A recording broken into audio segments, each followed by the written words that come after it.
और हमारा ये आयोजन जो है वो कोर्सा की ओर है। मैं हमारे मंच पर हमारी सार्वजनिक अतिथि आदरणीय डॉक्टर सविता मोहन जी को आग्रह करूँगी कि आप आकर अपना विचार भी व्यक्त करें गोष्ठी के प्रति, और जितनी भी कविताएं आई हैं उनका मार्गदर्शन भी करें। वही जोरदार तालियां एक बार हो जाएं, पता चले कि हाँ यहाँ बातें सुबह हो रही है।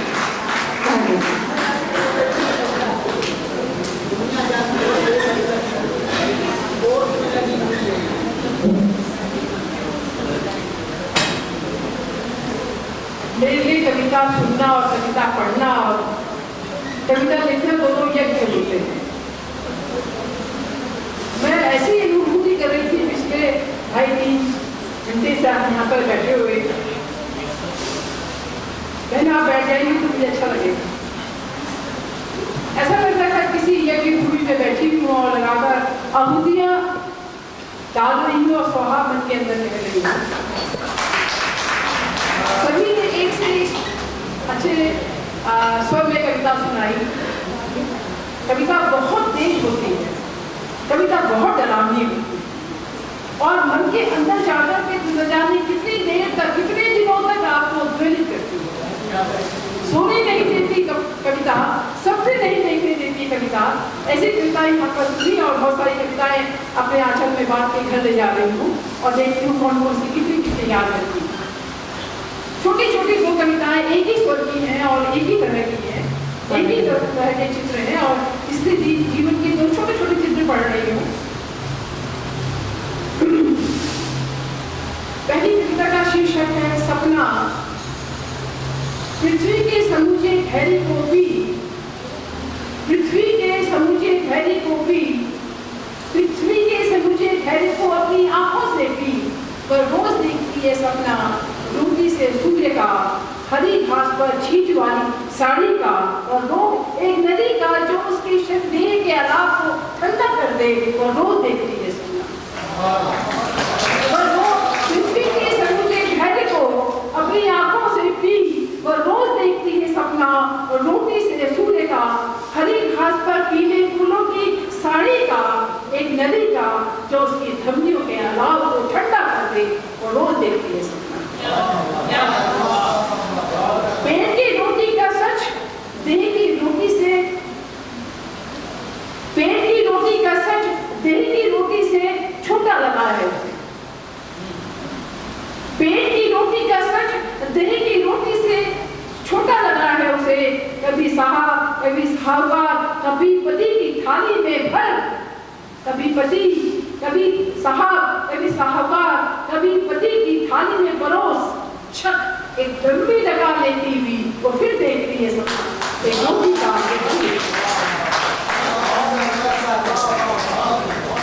एक छोटी सी और कविता है, छोटी सी, ऐसा ही स्वर में देखिएगा। कविता का शीर्षक है दीदी कविता नहीं लिखती। दीदी कविता नहीं लिखती, दीदी कविता नहीं लिखती, आंख से बहती कविता नाक से सुरख पी जाती है, दीदी कविता नहीं लिखती। दीदी कविता नहीं लिखती, आंख से बहती कविता नाक से सुरख पी जाती है, दीदी कविता नहीं लिखती। धरती सी वंशज उगाती रही, धरती सी वंशज उगाती रही, कृषक पिता फसल कंधे पर बैठा गर्मीला हड्डी बना रहा। कृषक पिता फसल कंधे, कृषक पिता फसल कंधे पर बिठा गर्मीला हड्डी बना रहा, वो बिछी रही पैरों में, दीदी कविता नहीं लिखती। इस तरह का पोथी पढ़ रही हूँ। धरती सी वंशज उगाती थी, बच्चे पैदा करती रही, धरती सी वंशज उगाती रही, कृषक पिता फसल कंधे पर बिठा गर्मीला हड्डी बना रहा, वह बिछी रही पैरों में, बस दीदी कविता नहीं लिखती।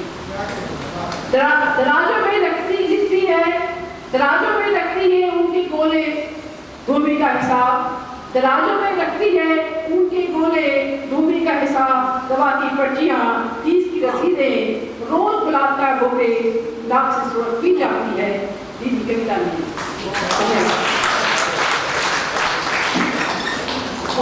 धन्यवाद। देखते हैं एक सधी हुई कलम कैसा है। और आप जैसे उत्कृष्ट जन सुन रहे हैं खरबंदा सर, असीम सर, आप लोगों को कविता सुनाना, आप लोगों के सामने कविता पाठ करना इतने बड़े गौरव की बात है।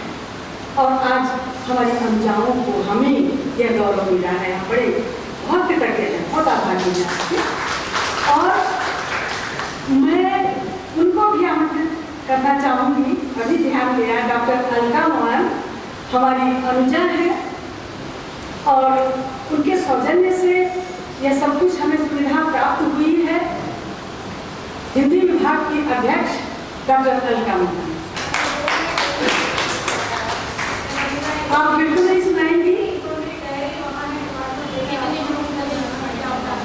अच्छा, इतने हम और लोगों का कंप्यूटर करते हैं। आप अपनी डायरी लेकर आइए, आपसे सुनेंगे जरूर। और मंच पर आसीन हमारी दूसरी सरस्वती जी, जिनकी जो योग्यताएं हैं उनका परिचय तो पढ़ा जा चुका है, उनके बारे में जितना भी कह दिया जाए वो कम है। और आनंद तब ज़्यादा आता है कि हम कम कहें, उनको ज़्यादा सुन लें। बहुत ही आदर और सम्मान के साथ परम आदरणीय डॉक्टर सुधा रानी पांडे मैम को मैं आमंत्रित करती हूँ कि आप आएँ और अपने ज्ञान की सरिता जो आप गवाती हैं उससे हमें भी उत्साह प्राप्त हो जाता है। तो बहुत ही सम्मान के साथ आमंत्रित करती हूँ मैं।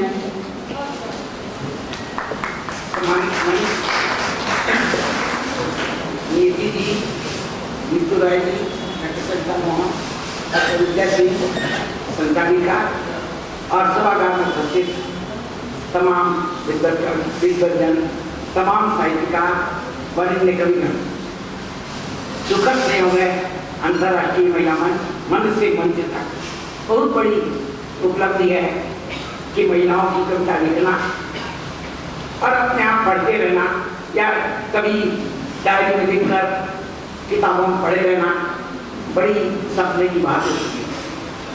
और आज 21वीं शताब्दी में महिला मंच एक समृद्ध रूप में उभर कर आ चुका है। सभी विधाओं में महिलाएं लिख रही हैं, पुरस्कृत हो रही हैं, सम्मानित हो रही हैं। परंतु सभी को स्मरण होगा कि पहला राष्ट्रीय महिला सम्मेलन, कवित्री सम्मेलन महादेवी वर्मा जी के अध्यक्षता में प्रयाग महिला विद्यापीठ में हुआ। और उस समय देखिए, उस समय महिला कवित्रियों के द्वारा काव्य पाठ एक सुमित्रा कुमारी सिन्हा, महादेवी वर्मा या वरिष्ठ कवित्रियों में विद्यावती चौहान, शुक्ली जी को बताओ, पुरानी दिनेश नंदिनी चौलिया, एक आध पुरुषों से मंच भरा था, कोई एक आध कवित्री दिखती थी। और अब महादेवी जी जो परंपरा डाली केवल ये था कि महिला सृजनात्मकता को आगे बढ़ाने के लिए, और उसी अनुक्रम में इस आज की आज़ादी के अमृत महोत्सव पर में अंतर्राष्ट्रीय महिला मंच का जो आयोजन है वह बहुत बहुत बधाई का उपलब्धियों का पात्र है। एक साथ इतने सशक्त हस्ताक्षरों को उपस्थिति और उनको सुन पाना ये बहुत बड़ी महत्व की बात है। लिख सब रहे हैं, पढ़ सब रहे हैं, पर सामने आकर उनको सम्मानित मंच प्रदान करना और उनके व्यक्ति कौशल को उभारना, यह है जिन लोगों ने किया। उसके लिए नरेश नाथ जी बहुत बहुत बधाई के पात्र हैं कि एक प्रकार से साहित्य की क्षमता को दुगना सबको पता है, पूरा देश तंत्र में खड़ा है। टेलीविजन खोलते हैं तो मन को दुखी करने की खबरें मिलती हैं, एक खान में बैठ किताबें पढ़ने तो आनंद मिलता है। और इस सौहार्द वाले, इस आनंद देने वाले इस परिवेश में जो कुछ हम देख के जाते हैं वही शाश्वत। मैं बहुत बहुत बधाई देती हूँ। और विद्या का आग्रह था कि मैं कोई कविता की कृतियाँ सुनाऊँ, कविता लिखना कई वर्षों छूट गया है। इधर बहुत गंभीर गद्य लिख रही हूँ, गंभीर पढ़ रही हूँ, तो इसकी कविता की बात कभी भी दो पंक्तियाँ भी आसानी से निभर थी। बड़ी पुरानी कविता कादम्बिनी छपी थी और जिसका पिक्चर पोस्टर IGNC में प्रोफेसर हमारे विद्यालय की प्रवक्ता थी डॉक्टर ऋचा काम्बोज, उस पर बनाया था, जिसे उत्तराखंड के प्रथम राज्यपाल स्वर्गीय श्री बनवाला जी को भेंट किया था। शब्द चित्र है समुद्र और नदी का, शीर्षक है समुद्र। मेरे समुद्र हराते ज्वार में एकांत नदी की भांति मैंने तुमसे ही जाना, एकांत नदी की भांति मैंने तुमसे ही जाना। अंतर का प्रबल आवेग नहीं ढूंढ पाता है भाषा को स्वाक्षरों में, अंतर का प्रबल आवेग नहीं ढूंढ पाता भाषा को स्वराक्षरों में। शब्द, मुद्रा, रंग, अनुभूत कहीं समाई है सांगहीन स्वन में, कहीं समाई है सांग द्वीप स्वन में। निश्शब्द झरती ओस और आंख की चौड़ी करती ताराबंदियों में, कहीं निखरी निर्लिप्त आकाश में, कहीं आरोग्य सूर्य रश्मि में, उषा की उदार हवा में और कहीं सूर्यास्त की नीर में। वही अमृत की भाषा, वही अमृत की भाषा मैंने तुम्हारे नैनों में कौंदती देखी है, वही अमृत की भाषा मैंने तुम्हारी नैनों में कौंदती देखी है। समुद्र तट दिन में जाइए दूर चला जाता है, शाम होते होते पास आ जाता है। जब तुम तट से दूर चले जाते हो, जब तुम तट से दूर चले जाते हो दिगंत हवाओं के साथ, जब तुम तट से दूर चले जाते हो दिगंत हवाओं के साथ, क्रीड़ा में मग्न करे तुम्हारी पलकों की छांव तले, तुम्हारी पलकों की छांव तले धूप बोराई सी लगती है, पलकों की छांव तले धूप बोराई सी लगती है। मेघ घिरे आकाश में, मेघ घिरे आकाश में जो और भी मनमोहानी लगते हो, बादल से भी सुंदर, बादल से भी सुंदर मेरे मन के सैकड़ों जर्जर संकेत, मेरे मन के सैकड़ों जर्जर संकेत घाटियों में छाया की भांति भटकते हैं, घाटियों में छाया की भांति भटकते हैं। मेरे स्वप्न और यंत्रणा एकाकार भजे उठते हैं, मेरे स्वप्न और यंत्रणा एकाकार भजे उठते हैं। स्मृतियों के ऐसी ही स्मृतियों के कई एकांत श्लोक संभाले, स्मृतियों के कई एकांत श्लोक संभाले। शब्दों की पेड़ पत्ते समेटे, शब्दों के पेड़ पत्ते समेटे वही तुम्हारा प्रबल तमावेग नदी का पाथे है, वही तुम्हारा प्रबल तमावेग नदी का पाथे है। बहुत बहुत धन्यवाद। ऐसी रचनाएं जब सुनने को मिलती हैं तो बहुत कुछ सीखने को मिलता है। हम सब अगर यहाँ से ग्रहण करके ले जाएंगे तो ये बहुत अच्छी बात होगी हमारे लिए। और बहुत ही आदर और सम्मान के साथ मैं आदरणीय अलका मोहन जी को आमंत्रित करती हूँ कि वो अपनी पंक्तियाँ सबके बीच में रखें। आदरणीय अभिनय जी सब मुस्कुरा रहे हैं और उनको देखकर तो एक कविता कहने का मन भी करता है, लेकिन सबसे पहले सम्मान करती हूँ आदरणीय मेरी गुरु रही हैं डॉक्टर पांडे मैम जी, और मेरे यहाँ सभी गुरु हैं, सभी गुरुजन हैं मैम, लेकिन एक जो एक स्नेह है जो पांडे मैम से मुझे मिला है वो बहुत मेरे लिए अमूल्य है। मैं कविता नहीं लिखती हूँ लेकिन प्रयास शुरू किया है कहने से। फूलों से पूछो, फूलों से पूछो, तारों से पूछो, उड़ते हुए पंछियों की कतारों से पूछो, चाहो तो मेरी बात हजारों से पूछो। मैं चुपकर रहती नहीं, मैं चुपकर रहती नहीं, बहती नदी के साथ बहती हूँ, परागों के कणों पर सोती हूँ, औरत हूँ, जहाँ चाहो वहाँ ढूंढ लो, मैं हर जगह हर कोने में रहती हूँ। मेरे जैसा अस्तित्व किसके पास है, मेरे जैसा अस्तित्व किसके पास है। मुड़ मुड़ कर देखिए, हर जगह देखिए, जगह जगह मेरी हंसी से उछास है, जगह जगह मेरी हंसी से उछास है। बारिश अभी हुई है, समय भी कम है, बहुत छोटी सी कविता है। ऊपर आकाश में बादल निकल के गुजर गया, हालांकि बारिश हुई है अभी, पर ऐसे शब्द भी आते हैं। ऊपर आकाश में बादल निकल के गुजर गया, मैं भीगने की आस में खड़ी रही। जीवन एक अनंत संभावना है, हर तरह के रंग हैं, नए नए उत्सव हैं। हमारे पास खोने के लिए कुछ भी नहीं है, देने को बहुत कुछ है। आओ उस और चलें जहाँ जीवन में निराशा है, फैला हुआ कुहासा है। पंछी पिंजरे में हो फिर भी चहचहाता है, बेशक झड़ जाए फूल डाल से, बिखरी पंखुड़ियों का रंग जरा देर से ही जाता है। तूफान तेज है, सैलाब सा है, सब कुछ भरा भरा है। नाव कागज की ही सही, नाव बनाना हमें भी आता है, नाव बनाना हमें भी आता है। अलका जी, आप कम लिखती हैं लेकिन बहुत खूब लिखती हैं, जो भी लिखती हैं। सभी को बहुत आनंद आया आपकी रचना में, बहुत ही गहरा लिखा आपने। और बहुत ही आदर और सम्मान के साथ एक बहुत ही प्यारी सी कवित्री मीना विंजवाल जी हमारे बीच में उपस्थित हैं। मैं आपसे मेरा अनुरोध करूँगी कि अपनी एक प्रतिनिधि रचना यहाँ हम सबके मध्य मैं और सभागार में मेरा प्रणाम। मणि अग्रवाल मैम की कविता में उत्तराखंड के वृक्षों का जिक्र मैं सुन रही थी।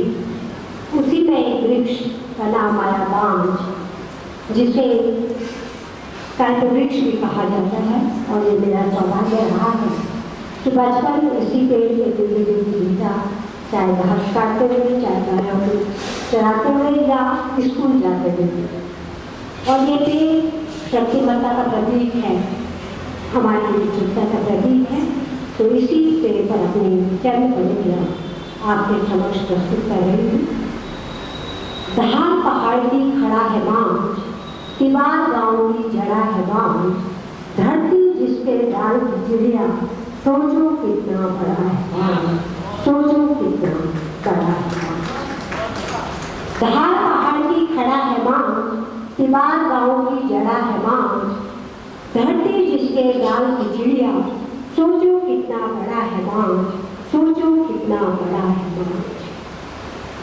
अनपढ़ कहें जिसे शहरी जन, अनपढ़ कहें जिसे शहरी जन, उसी गांव में पड़ा है बांज। अनपढ़ कहें जिसे शहरी जन, उसी गांव में पड़ा है बांज। और सोच ऊंची रखता है निश्चित, डाल डाल जो चढ़ा है बांज, सोच ऊंची रखता है निश्चित, डाल डाल जो चढ़ा है बांज। धार पहाड़ की खड़ा है बांज, दीवार गाँव की जड़ा है बांज, और धरती जिसके डाल की चिड़िया, सोचो कितना बड़ा है बांज, सोचो कितना बड़ा है बांज। कभी बोल बन पाखी के बोले, कभी बोल बन पाखी के बोले, कभी बन हर खेत खड़ा है बांज। कभी बोल बन पाखी के बोले, कभी बन हर खेत खड़ा है बांज। और दे हवा चारा पत्ती इधर, दे हवा चारा पत्ती इधर, दाता बहुत बड़ा है बांज, दाता बहुत बड़ा है बांज। धार पहाड़ की खड़ा है बांज, दीवार गाँव की जड़ा है बांज, और धरती जिसके डाल की चिड़िया, सोचो कितना बड़ा है बांज, सोचो कितना बड़ा है। धार आप समझ रहे होंगे, पहाड़ की सबसे ऊंची चोटी, जहाँ पहाड़ दोनों ओर से फिर ढाल के साथ नीचे ढलान शुरू हो जाता है। और दीवार पारंपरिक लोक शैली के जो पहाड़ के मकान होते हैं, उसका जो लकड़ी की नक्काशी वाला भाग है, खुला प्रथम मंजिल का बरामदा और दीवार बनाती है। आगे अफसोस मिटाए पर नीति उसी की, जिस राजहित लड़ा है बांज।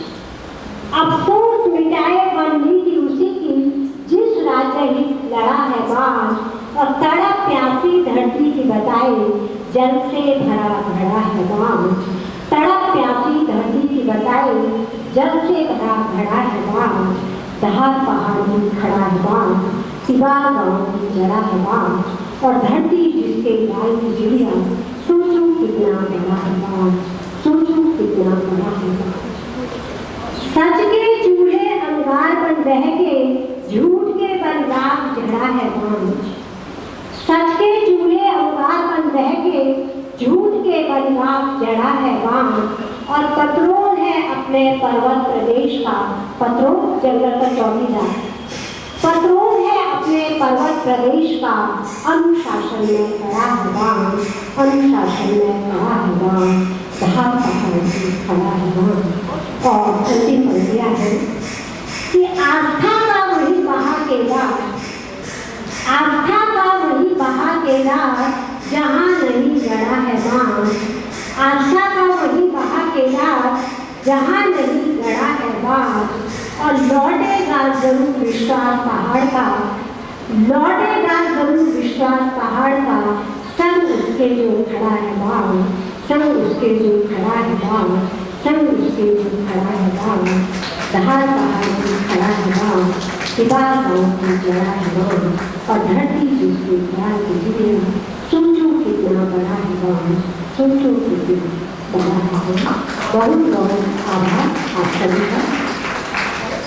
बहुत धन्यवाद मैम, बहुत सुंदर आपकी कविता।